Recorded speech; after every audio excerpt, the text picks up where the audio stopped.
Okay, you did really good. We've recounted the memory twice. I know that's very hard. We're going to do it one more time. Start at the beginning, eyes closed, first person. Walk me through it. I'm walking in Fallujah. I'm in a line. I feel the heat beating down. I'm not sweating. I have nothing to sweat out. I'm dehydrated. I'm a little sore. My skin is like rubbing here. I'm uncomfortable, but it's not bad.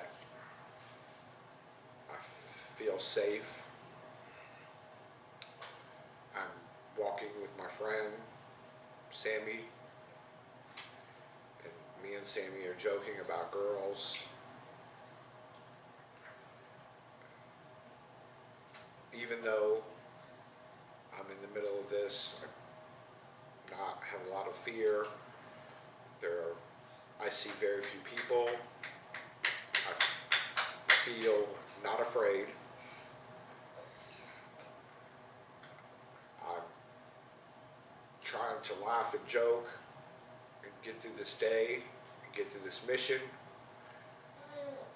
I feel pressured to keep up the pace with the people in front of us because I see people in front of me and I know there are people behind me, and I'm walking and we're joking, and I'm trying not to hold the people behind me back and trying not to rush the people in front of me.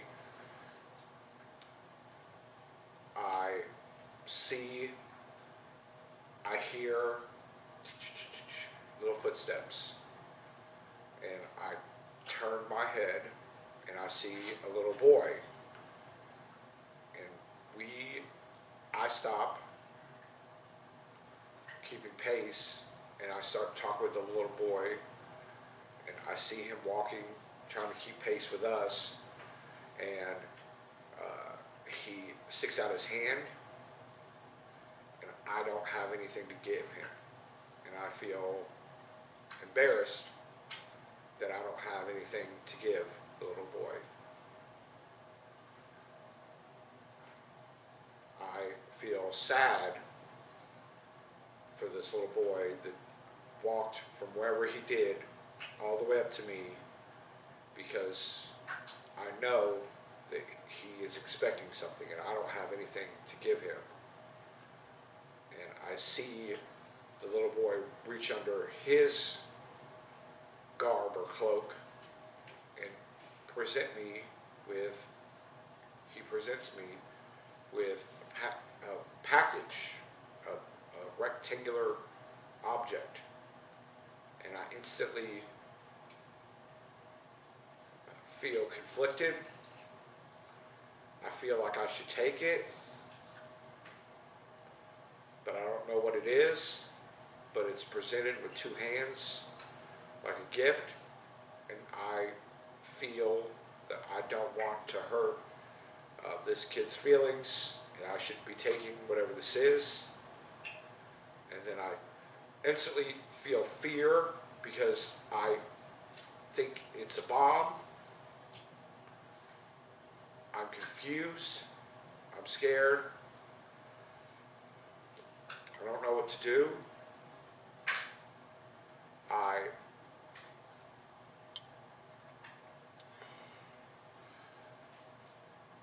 just go with my gut, and I turn and I run in the opposite direction. I feel a very, very powerful explosion knock me down. I hit my chin on the rocky, dusty road that we're walking on. I feel things touching my back and bouncing off of me, and I feel my neck is wet. What's your suds level right now? 60. Okay, you're doing good. Keep going. scared. So I take my gloved hand and I rub the back of my neck. And I don't feel pain except for on my chin. I don't feel there's anything wrong with my neck. And I pull it back and I see that my gloved hand has blood on it. And I'm grateful that if it's my blood, it's not a lot, and if it's someone else's blood, that's not my blood. And I kind of get on my hands and knees and I turn around to evaluate the situation, and I see Sammy's torso very, very close to this kid and what's left of him. And I look to the left and right and I see the guys moving, and I'm grateful that the men are moving and that this explosion appears to have been small enough so that it only affected me and Sammy. I feel so much rushing through my mind very quickly, and I don't even have enough time to process the separate feelings. I feel grateful that I'm alive and that one day I will be out of Fallujah. I feel very sad that Sammy is not alive and that there's not even enough pieces of him to take home to his family. I feel very angry that somebody gave this thing to this kid, because this kid is dead now because of it. And I feel very angry that people I've never met tried to kill me. I feel very upset that, or disappointed that I didn't just shoot this kid. I feel upset that I was ill-equipped and wasn't warned that these things happen with children as well as adults. And so the men come around and they say, I hear, huddle up, huddle up. And we get into a semicircle and I hear, check for snipes, check for snipes. And I go back into my training and I stop thinking. And the only thing I'm thinking about is making sure that no one else is trying to hurt me or my friends. And I'm scanning with my eyes. And my neck is still, like the blood is drying on my neck and I feel it like sticky. And I'm scanning with my eyes. I'm scanning with my eyes. What do you see in it? I see it's dusty in the buildings. I don't see any movement.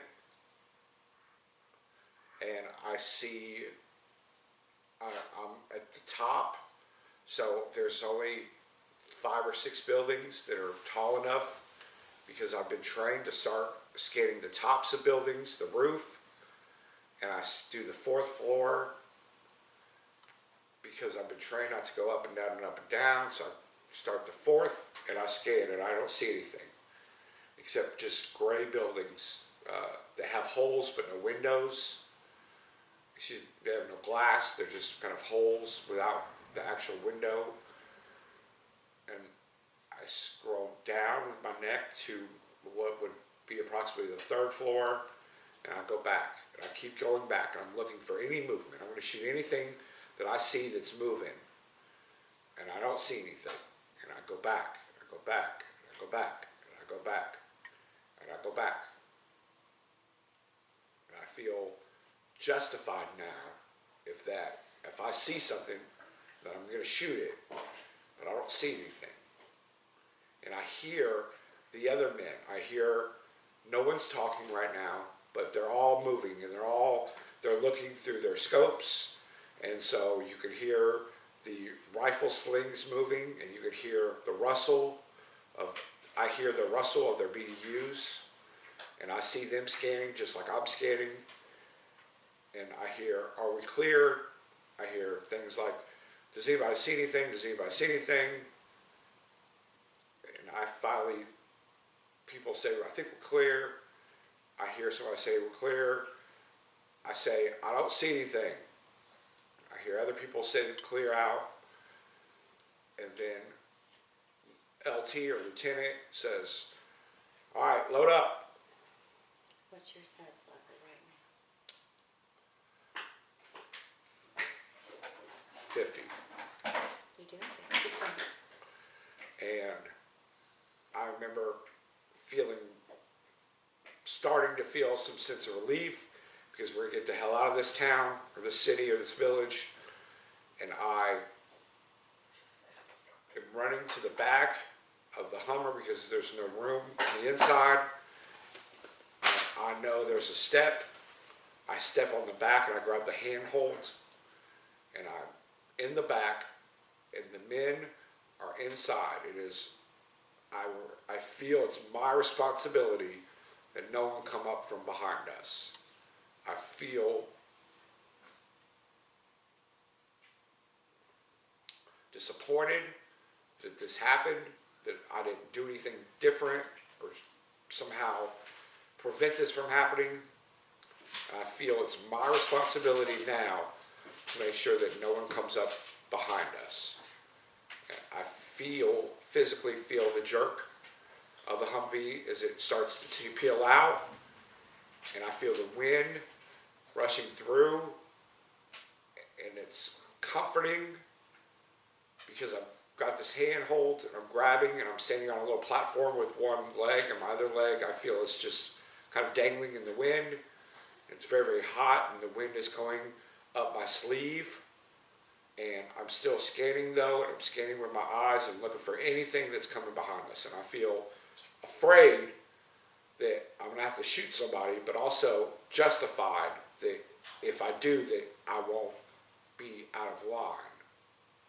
That we were attacked, and anyone that would come up behind us maybe would be looking to do us harm. And so I don't have the confusion that I had before where I'm concerned.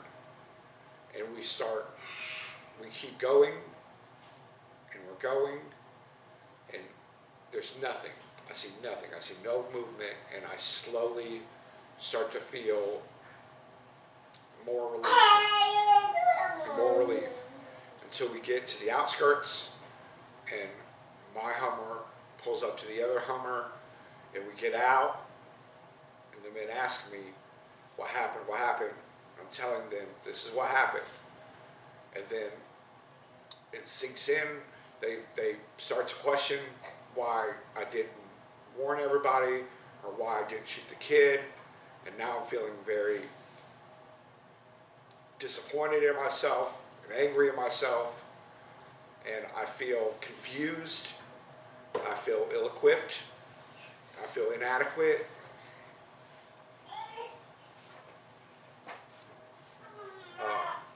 I am glad that we are out though, and I have a sense, I'm feeling that this is debriefable, that we can debrief this,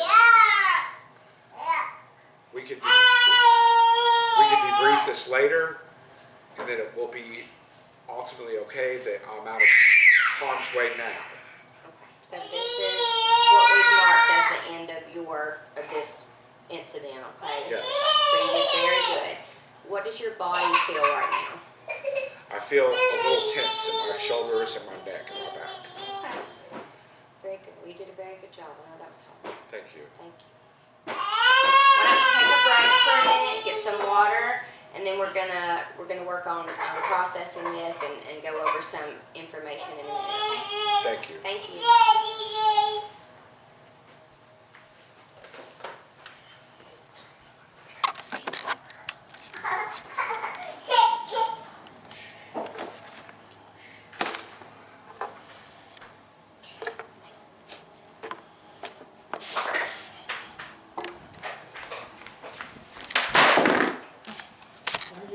stuff on the floor. Why would you do that? Why would you do that?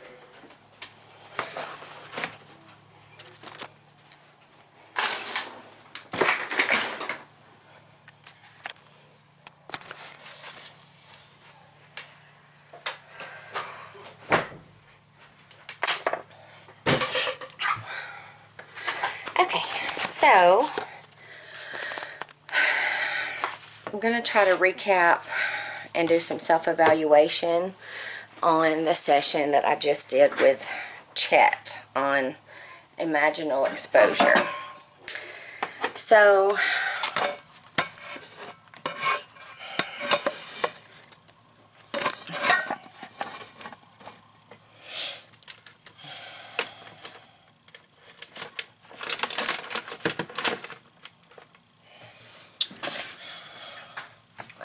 okay, so first of all, I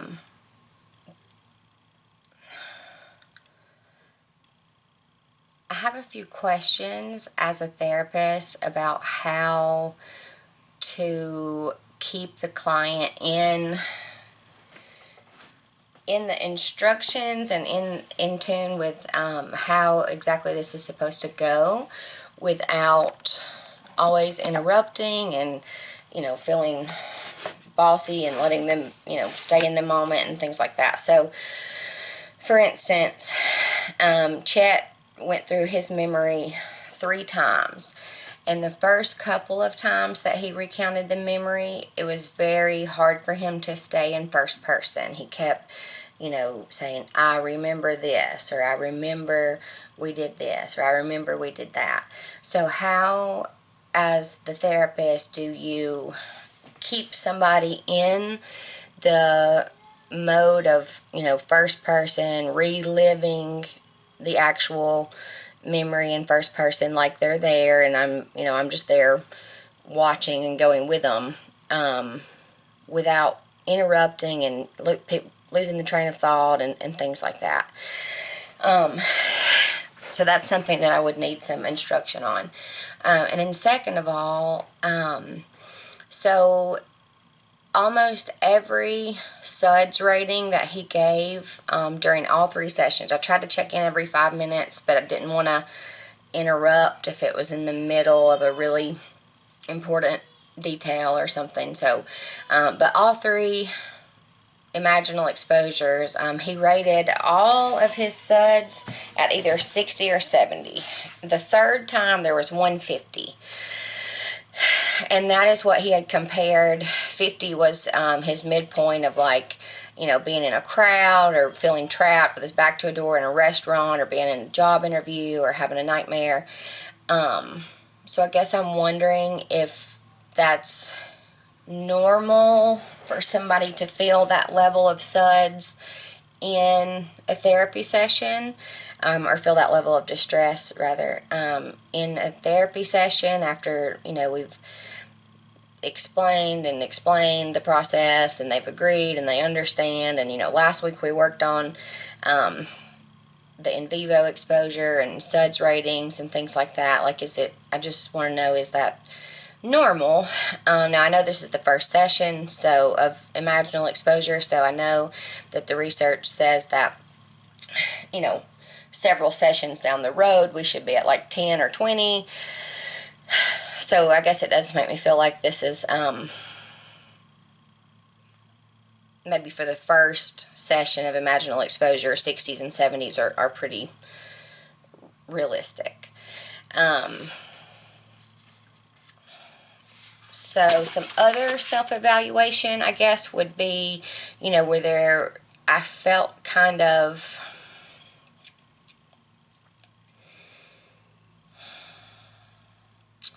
almost kind of useless, I guess, during the recounting of the memory. I mean, I know that there's more to this. I know that, you know, beforehand, we've talked about last week, we've talked about the homework, I've explained everything, and obviously in a real session we would spend the next 15 or 20 minutes processing it and going over the homework. I'd give him the audio recording. So I know there's more to it, but sitting there listening to someone recount the most horrible thing that's ever happened to them over and over and over again, I guess I felt kind of helpless and was even having some thoughts of like, whew, are we sure this is the right thing, you know? And I know that that's those are just, you know, fears that I have. I know that the therapy is a very good process, but I don't know, it was really interesting. So I think that would, you know, with more practice and obviously getting some questions answered and maybe being able to speak with someone who has done this therapeutic process with a lot of people in real life, that would be really helpful to me.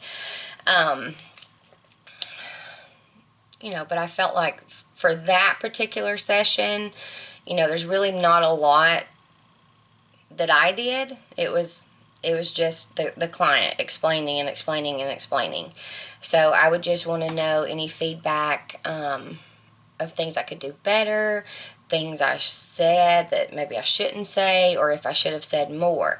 You know, I know it says in the handbook, you know, we want the therapist, or we want the client to, this part is about the client. They're telling their memory. It's not, this part is not talk therapy, you know. So should I have said less? Should I have asked less questions? It was definitely different. I feel like this is something that I'm going to be really passionate about, because at my my regular job as a mental health therapist and the intake coordinator, and I mean I deal with so much trauma. I don't deal with it, but my clients come in. I mean, we're the community mental health center, so it's, you know, low income, Medicaid. I mean, it's the worst of the worst. It's not private practice. People aren't coming in for you know, marital counseling or something like that. I mean, we get seriously mentally ill clients, and I would say that of the clients that I see, a huge portion of them have a lot of trauma. And I've always felt, and I've brought this up many times at work, that I don't feel like we're doing enough to address the trauma. I feel like, I mean, sure, we treat people for anxiety and depression and bipolar disorder, you know, all day long, but we're not doing enough to help them with the trauma that may have, you know, been a factor in the development of all of these other common mental illnesses. So, you know, I feel like this is something I'm going to be really passionate about.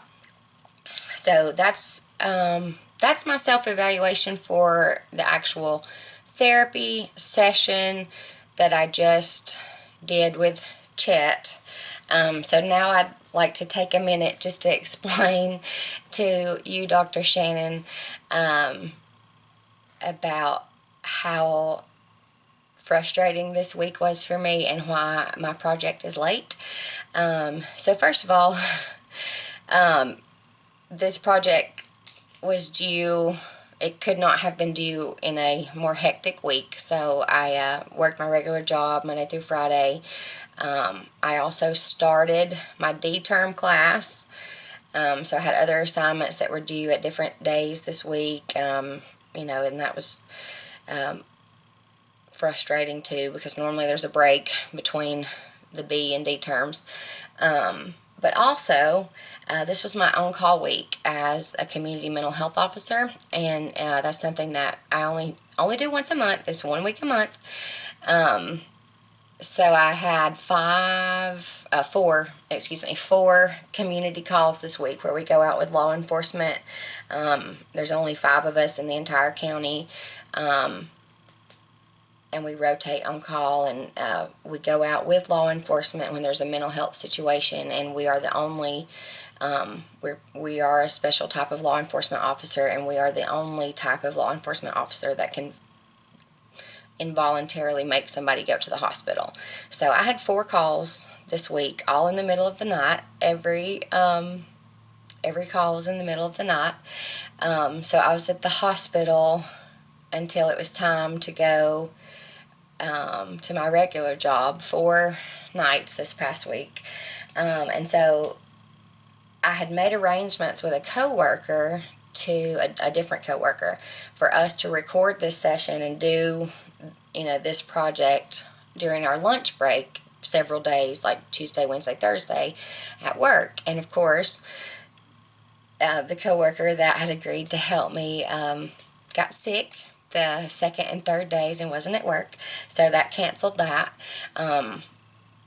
So I had to scramble to find somebody else to take the role play scenario, and then we were supposed to do it last night because my children were supposed to stay with my ex-husband, their father, and he called about 7 o'clock last night, not long after I'd gotten home from work, and said he needed me to come get the baby because she was sick, and he just didn't know what to do. So as you could see, that's why my presentation is in 4 or 5 different small videos, because I kept having to pause or to stop the recording because my baby was crying.